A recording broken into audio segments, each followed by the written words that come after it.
چھایا ہے الصلاۃ والسلام علیکہ یا رسول اللہ الصلاۃ والسلام علیکہ یا حبیب اللہ صلی اللہ تعالی علی محمد. اب کچھ مسکنسیپشنز، کچھ کنفیوژنز دور کر لیتے ہیں، اپنے بیان کو آخر کی طرف لے جاتے ہیں. کچھ مسکنسیپشنز ہیں، کچھ کنفیوژن بعض اوقات ہو جاتے ہیں. اس سوال بعض اوقات ہوتا ہے کہ یہ اتنی خوشیاں کیوں مناتے ہیں آپ؟ ربیع الاول میں اتنا سیلیبریشن کیوں ہوتا ہے؟ میرے پیارے اور محترم اسلامی بھائیوں، ہم کیوں مناتے ہیں؟ کیونکہ رب نے قرآن میں حکم دیا ہے. بات کریں گے قرآن کی. بخاری شریف کی حدیث سنائی آپ کو، اب آپ کو قرآن شریف سناتے ہیں. آئیے قرآن پاک فرقان حمید میں پروردگار ارشاد فرماتا ہے قل بفضل اللہ وبرحمتہ فبذلک فلیفرحوا هو خیر مما یجمعون. پارہ ریفرنس میں نوٹ کر لیجئے، پارہ 11 سورہ یونس آیت نمبر 58. اب ترجمہ سن لیجئے، ترجمہ کنز ایمان. تم فرماؤ اللہ ہی کے فضل اور اسی کی رحمت اور اسی پر چاہیے کہ خوشی کریں، وہ ان کے سب دھن دولت سے بہتر ہے. سبحان اللہ. کوسچن کسی کے ذہن میں پیدا ہو سکتا ہے، ٹھیک ہے رب نے رحمت پر خوشی کرنے کا کہا ہے، سرکار علیہ الصلوۃ والسلام کی ولادت، یہ سرکار علیہ الصلوۃ والسلام رب کی رحمت ہے، یہ آپ کہاں سے لے کر آئے؟ پھر قرآن کے پاس چلتے ہیں. اے رب کے پیارے کلام، ہماری رہنمائی فرما کہ سرکار علیہ الصلوۃ والسلام تیری کتنی بڑی رحمت ہے.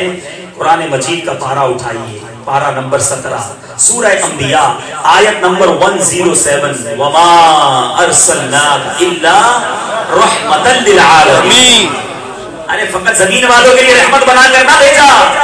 ترجمہ کنز ایمان، اور ہم نے تمہیں نہ بھیجا مگر رحمت سارے جہان کے لیے. ارے رب تو اپنی نعمت اور اپنی رحمت کا چرچا اور خوشی منانے کا کہہ رہا ہے، تو وہ رحمت جو سب سے عظیم رحمت ہو اس پر چرچا کیوں نہ کیا جائے، اس پر خوشی کیوں نہ منائی جائے. اب آئیے پھر بخاری شریف میں چلتے ہیں. بخاری شریف میں ابو لہب کا وہ واقعہ موجود ہے. ابو لہب مر گیا تو اس کے بعد گھر والوں نے اسے خواب میں بڑے برے حال میں دیکھا.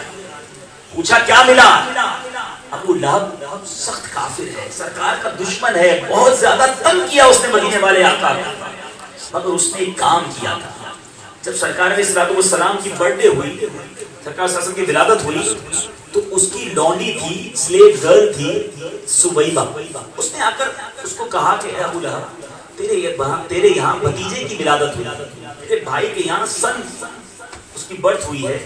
تو اس نے خوشی میں اپنی شہادت کی انگلی سے اس سویبہ کو آزاد کر دیا.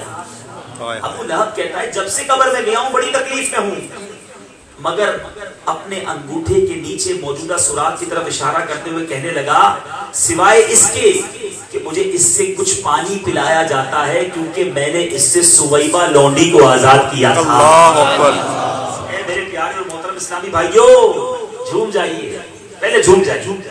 اگر نہ آج جھومو گے تو پھر کب جھومو گے؟ آپ جو بات کرنے لگاؤ گے پہلے سے جھومے. سبحان اللہ کہیے، سبحان اللہ، سبحان اللہ. شیخ عبداللہ محدث دہلوی کیا نریٹ کرتے ہیں، اس کی کمنٹری میں کہتے ہیں اس حدیث کے بعد کہ سوچنے والی بات یہ اس روایت کے بعد کہ ابو لہب ہے، پکا کافر ہے، دشمن رسول ہے، محمد رسول اللہ سمجھ کر نہیں، محمد بن عبداللہ سمجھ کر سرکار کی ولادت کی خوشی میں لونڈی آزاد کرے، اس کو قبر میں اپنی انگلی سے راحت مل جائے. تو جو مسلمان ہو، سرکار کا امتی ہو، سرکار کا غلام ہو، عشق رسول میں گھر سجائے، اپنے گھر کو جناب جھنڈوں سے سجا دے، اپنے مال سے نظر و نیاز کرے، سرکار کی آمد کا جشن منائے، تو اس کی قبر نور علی نور ہو جائے. سبحان اللہ. ہم بات اپنی نہیں کر رہے، قرآن و حدیث کی بات کر رہے ہیں. اب سوال بعض اوقات ایک کوسچن یہ بھی ہوتا ہے کہ جناب یہ آپ ولادت کی دنوں میں جھنڈے کیوں لگاتے ہیں، یہ فلیکس کیوں لگاتے ہیں؟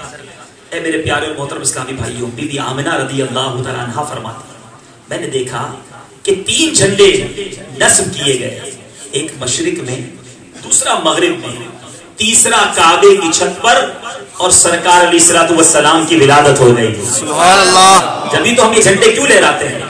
روح الامین کعبے کی چھت پہ جھنڈا، روح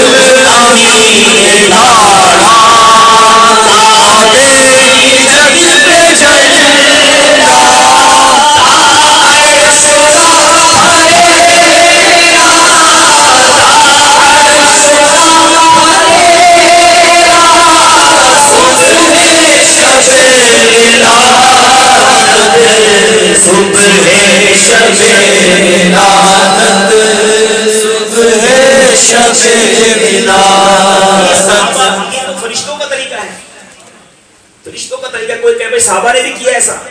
چلے بھائی آپ کو مدینے کی ہجرت کا واقعہ سناتے ہیں. سبحان اللہ. یہ پاک صاحب دولات صلی اللہ علیہ وسلم مکہ پاک سے مدینہ طیبہ ہجرت کر کے جا رہے ہیں. قبیلہ بنی صحب کے ایک لیڈر بریدہ اسلمی 70 سوار 70 ہارس رائڈرز لے کر آئے. انٹینشن کیا ہے کہ سرکار علیہ الصلوۃ والسلام کو اریسٹ کر لینا ہے. کیوں کہ 100 کیملز کا انعام اناؤنس ہوا تھا کہ جو ان کو مدینے سے پہلے پہنچنے سے پہلے پکڑ کر لے آئے گا اسے گفٹ میں 100 کیملز دیے جائیں گے اور اس پہ سامان بھی ہوگا. بریدہ اسلمی اپنے 70 ہارس رائڈرز کو لے کر پہنچے. کیپچر کر لوں گا. سرکار علیہ الصلوۃ والسلام کے پاس پہنچے. آئے تھے جان لینے، آقا کو دیکھ کر جان دینے والے بن گئے. سبحان اللہ. کیسا جلوہ تھا. کیا رب نے صورت بنائی میرے آقا کی. جو جان لینے آتا تھا دیکھنا تھا تو جان دینے والا بن جاتا. سبحان اللہ. وہی بریدہ اسلمی ریزسٹنس کرنے آئے تھے کہ آپ کو مدینے نہیں جانے دینا. وہ کہتے ہیں آقا مدینے جائیں گے تو شان سے جائیں گے. سبحان اللہ. آپ کے ساتھ میں بھی ہوں گا. آپ کا داخلہ بغیر جھنڈے کے نہیں ہونا چاہیے. اپنا نیزہ اٹھاتے ہیں، اپنا امامہ کھولتے ہیں اور اس امامے کو نیزے پر اٹھا کر مدینے کی گلیوں میں داخلہ ہو رہا ہے. اللہ تعالیٰ آپ کو بار بار مدینے کی حاضری عطا فرمائے. قبا کا وہ مبارک مقام دیکھنا نصیب فرمائے. وادی قبا میں جب یہ نورانی قافلہ داخل ہوتا ہے، ادھر بریدہ اسلمی کے ہاتھ میں مبارک جھنڈا ہے، صحابہ اکرام کا جھرمٹ ہے. مدینے والے آقا مدینے میں داخل ہو رہے ہیں. اللہ اللہ، مدینے کی بچیوں نے، مدینے کے گھر والوں نے کس محبت اور کس شوق و شوق کے ساتھ اپنے آقا کا مدینے میں استقبال کیا اور وہ ترانہ گایا. آئیے اس دن کی یاد بھی مل کر مناتے ہیں.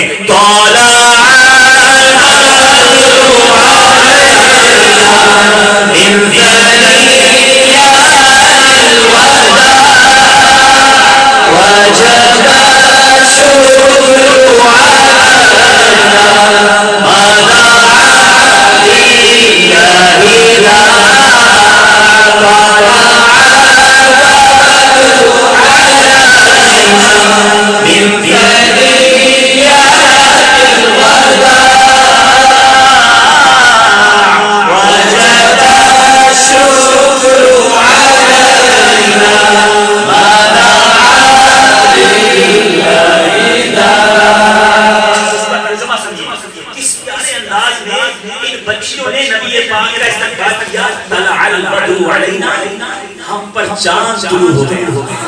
من تحیات الوداع، وداع کی گھاٹیوں سے وجب الشکر علینا، ہم پر خدا کا شکر واجب ہے. ما دعا للہ داعی، جب تک اللہ سے دعا مانگنے والے دعا مانگتے رہیں گے اس وقت تک شکر ادا کرنا ہم پر واجب ہے. سبحان اللہ. تو مضمون میرے شیخ طریقت اپنی نعت میں لکھتے ہیں، جب دل کی چاند